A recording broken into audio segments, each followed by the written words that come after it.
Good morning. How you doing? All right, let me turn up the volume. Okay. There we Oh, are. you can hear me Okay, okay. I hear you fine.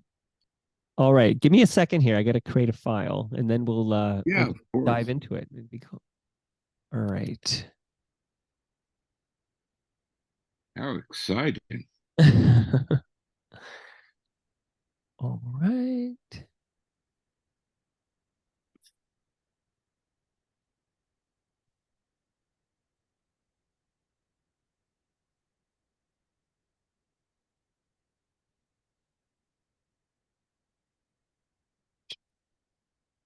One moment. Of course.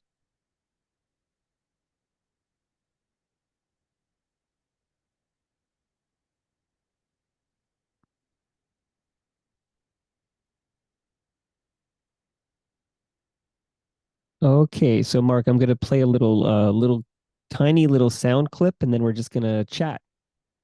Very good. All right, stand by.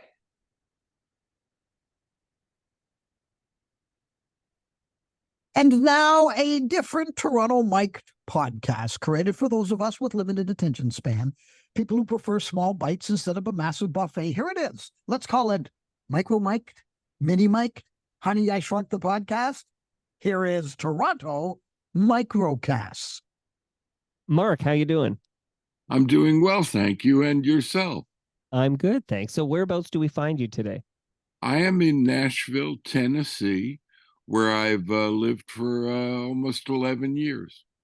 Okay, so this is a Toronto microcast, so it's something a little different. But I'm curious, how did I come on your radar? Like, how did you, Mark Nathan, discover Toronto Mike exists? I discovered your podcast through Stephen Page, a very good friend of mine and a friend of Toronto Mike. An FOTM, and you're now an FOTM too, so you got that in common. I'm gonna I see am Stephen I'm Page. thrilled. Good. I'm gonna see Stephen Page next week. He's in the Trans Canada Highwaymen, and I'll be checking them out. Absolutely, with Craig Northey and Mo Berg and Chris. Murphy. I'm stumped. It's Chris Murphy. Exactly, from Sloan. That's right. So, you living in Nashville. Is it safe to say, not that there's anything wrong with it, but is it safe to say you're an American? I am. I was born and raised in New York City. So, how did you? I mean, there's a few things I want to touch on here, but how did you become good friends with Stephen Page? Well, let's see. I grew up in New York. I was in the music industry by the time I was 16 years old. Um, I was a huge Guess Who fan. We'll start there.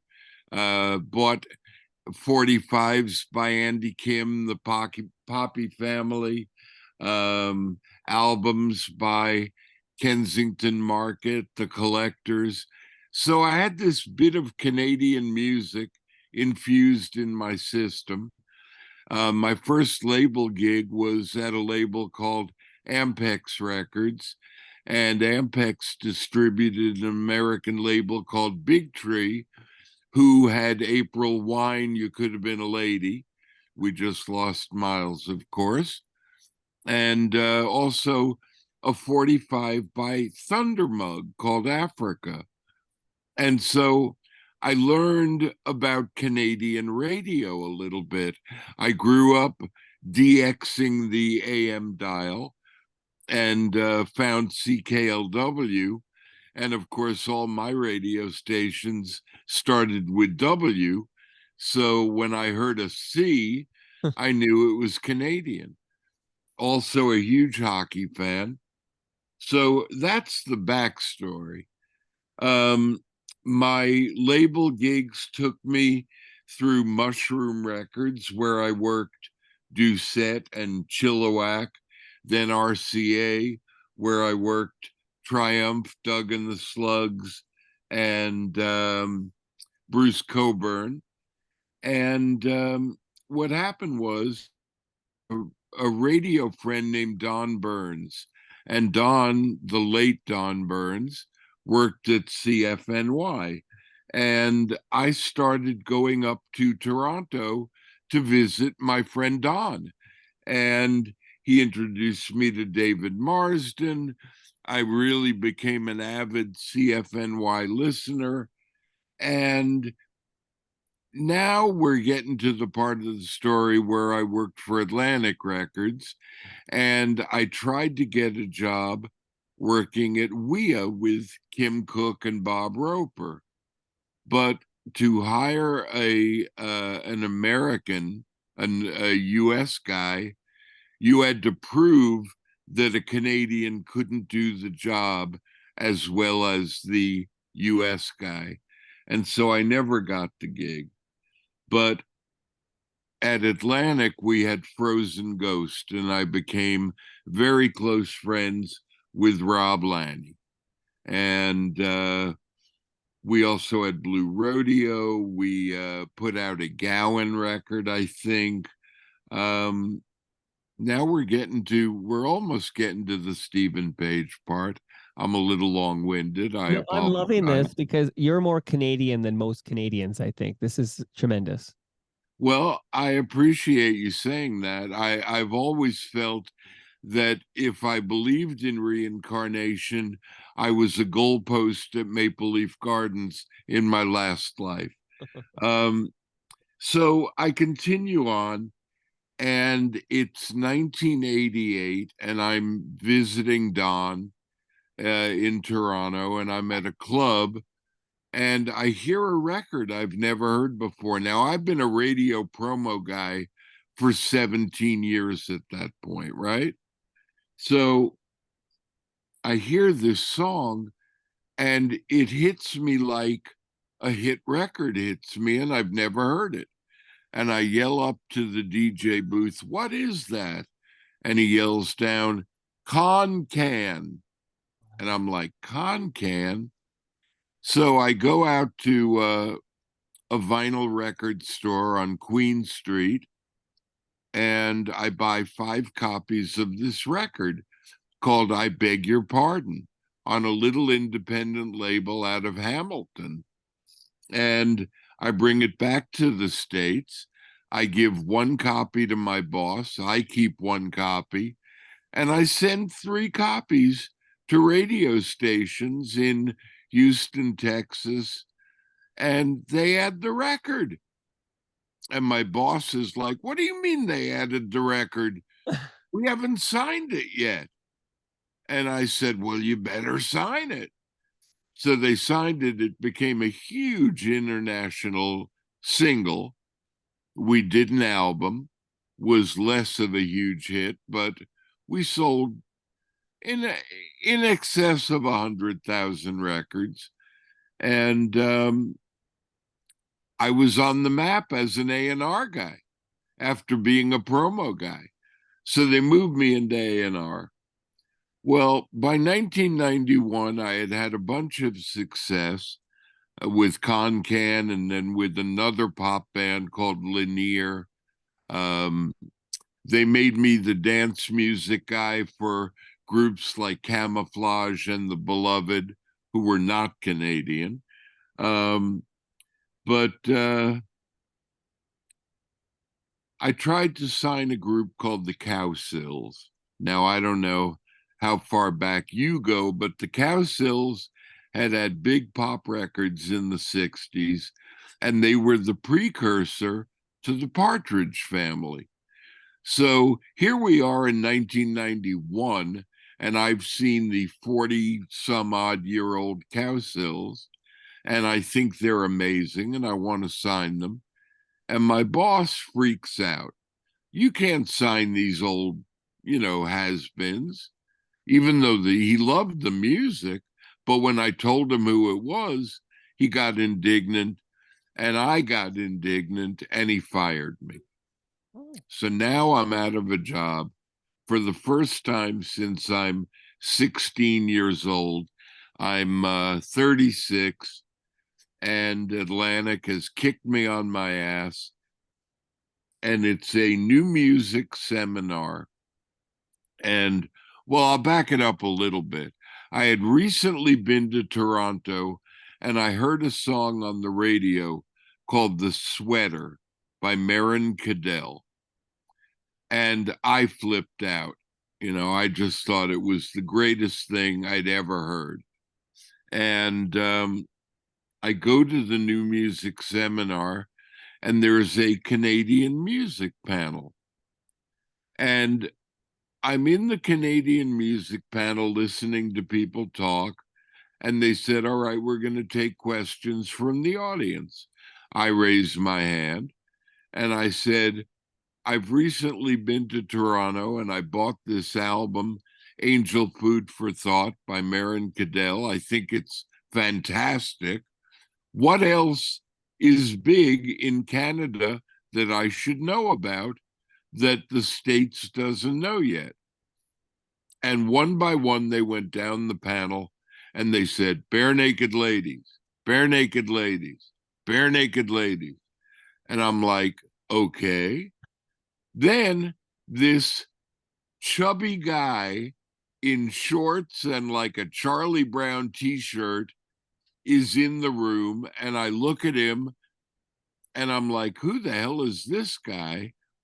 And I get tapped on the shoulder after the session, and a guy says, I'm Stuart Ravenhill, and I have a label called Intrepid Records in Canada.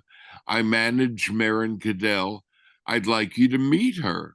And all of a sudden, I'm face to face with Marin Cadell at the end of the panel. And she says, we're going to the Canadian Music Showcase tonight. Would you like to go? I said, great, I would love to. So I'm with Marin, we're talking, and Marin and Stuart and I are talking about my possibly representing Marin, US, and shopping the album in the States. And I'm thrilled at that idea. And the lights go down, and this band comes on the stage, and there's that chubby guy in the Charlie Brown shirt, and he has the voice of an angel. I think Stephen Page is up there with Burton Cummings, Tom Jones, my favorite singers of all time. And this kid is singing Brian Wilson, Be My Yoko Ono, If I Had $1 Million. I flipped out. And it was at that point in the summer of 1991 that I realized that I was grateful to have been fired by Atlantic, because the way I brought the Cowsills and ended up getting fired, if I had brought Bare Naked Ladies to Atlantic, they would have left me out of the room. And in fact, a lot of labels laughed me out of the room. But one label, Sire, a guy named Seymour Stein, said to me, Mark, they're like Simon and Garfunkel for the 90s. And that was a man with great vision. And he signed Talking Heads, he signed the Ramones, he signed Madonna. I mean, the list goes on. And he signed both Bare Naked Ladies and Marin Cadell. Now, I was managing Marin Cadell. I was not managing Bare Naked Ladies. And I ended up being an honorary Gordon without participation, but I made lifelong friends. And I was lifelong friends with Stephen and Ed, and later Kevin Hearn, and of course, Tyler and Jim. But when Stephen and the ladies split, my allegiance kind of moved more towards Stephen. And the rest of, Kevin and I are still in touch, but the rest of the guys and I are a bit estranged, though everybody does remember that I brought Bare Naked Ladies to Sire Records in 1991, much to the chagrin of their manager, Nigel Best, at the time. But that's a whole nother story. Mark, this is all wild stuff. Mind blow after mind blow. When Seymour Stein passed away, I did jump on a Zoom with Stephen Page to get the full story. Yes. And I guess you've heard that probably. That was the first time I was turned on to your podcast. Wow. So you brought Bare Naked Ladies to Seymour Stein at Sire. Absolutely. Wow. Okay. Okay. I'm recovering here. So you signed Concan, which is already quite a mind blow. I beg your pardon. Was a huge jam. Marin Cadell, Marin Cadell, now a transgender male, and that is correct. His sweater all over Much Music, all over the radio. Huge jam. Am I right that you managed Carol Pope for a moment or two? I managed Carol Pope. I managed John James. And I had heard you reference John James in a podcast, which was why I finally said, oh, I've got to contact this guy and, let him know my intersection, because, it just, there were a lot of things. When I was at Universal, I signed a group out of the UK called London Bus Stop, and they covered You Ain't Seen Nothing Yet. So I had a Randy Bachman connection. Right.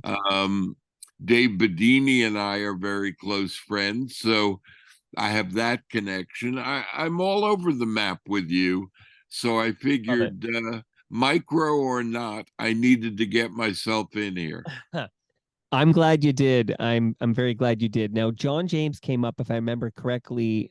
Cam Gordon was kicking out forgotten jams. Like it was basically he'd play the song and ask me if I remember.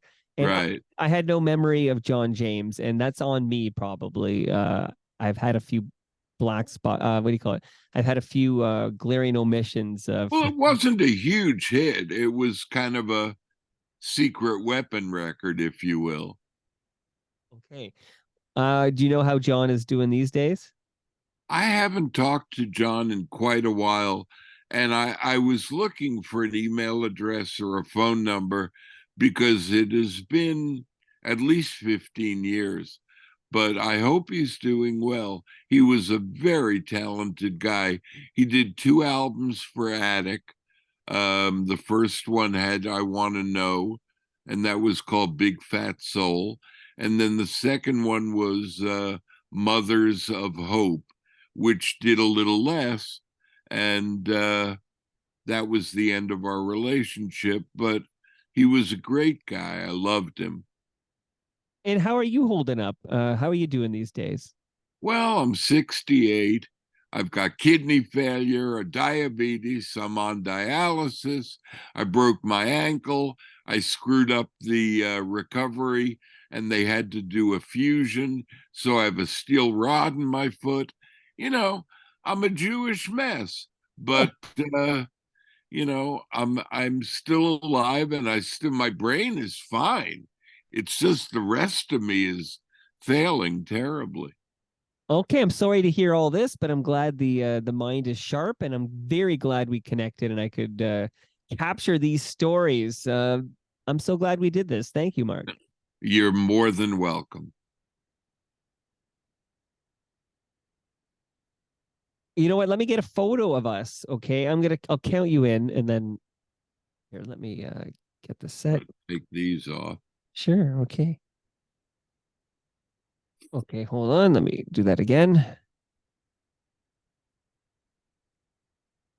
Hold on. Hold on. Ah.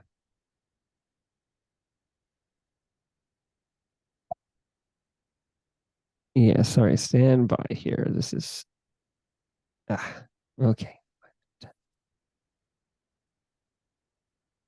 Okay, I'm taking the photo in 3, 2. Okay, man, this is awesome. Reach out if you ever need anything or have any fun facts you want to share with me, and I'll drop this. I'm gonna add some music to it, and then I'll drop it right away. Actually, I'll drop it today. I liked it. Well, that's great. I got to tell you, I love your podcast, and I loved recently that Dave Hodge where he did the top 100. I mean, I went to Spotify and I bookmarked a whole bunch of the things I had never heard. I really appreciate hearing new music, and I hope I gave you some fodder. I'm sure that you didn't expect me to be as long-winded as I was. No, it's great. No, listen, I didn't want to interfere. It's harder on Zoom to kind of, interrupt. It's easier in person to do that. But I just thought I'd let you go and capture these stories. And I'm going to, like I said, I'm going to add a couple of choice jams to that episode and then drop it in the feed. Let people enjoy some Marc Nathan. So thanks, bud. Excellent. Thank you. So it'll be in the regular feed. Yeah, regular feed. So I did this with a guy named Dave Charles. He was one of the guys who started up Q107, and it's a new thing. I just I need this option to just do like 20 to 30 minutes of somebody, via Zoom, real quick and dirty. So yeah, it goes in the regular feed. It'll be right there. So who? I'm trying to think. Oh yeah, I talked to a guy named Matt Hart actually yesterday. That's right. So yeah, it'll be right there, and then there's a cool Jim Shedden kicking out the jams tomorrow, which you might enjoy. He's an interesting cat. So okay, Marc, you're an interesting cat. Peace and love to you. Take care. Take care, bud. Bye. Bye-bye.